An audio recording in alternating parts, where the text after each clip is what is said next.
पुण्यात छात्र की गूंज या कार्यक्रमाच्या पार्श्वभूमीवर प्रदेशाध्यक्ष हर्षवर्धन सपकाळांच्या नेतृत्वाखाली महिलांची बाईक रॅली काढण्यात आली।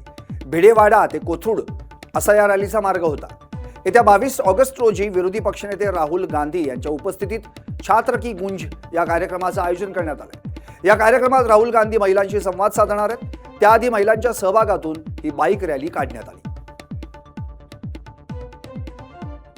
की या कुठेही माघारी नाहीत, त्या पुढे जातील ही भूमिका आज देखील ही वास्तविक आहे। आणि याच भूमिकेतून राहुल गांधी 22 तारखेला जेव्हा छात्रों के गूंज कार्यक्रमाच्या निमित्ताने येत आहेत आणि तमाम विद्यार्थी ते जे संवाद साधणार आहे त्या कॅम्पेनचा, त्या प्रचाराचा शुभारंभ करण्याकरता आज पुन्हा एकदा भिडेवाड्यात येऊन आम्ही सावित्रीबाईं पुढे नतमस्तक होत आहोत आणि तमाम विद्यार्थिनींना राहुल गांधींच्या छात्रों के गूंज कार्यक्रमामध्ये सहभागी व्हावं हे आव्हान आजच्या या कार्यक्रमाच्या माध्यमातून आम्ही करणार आहोत।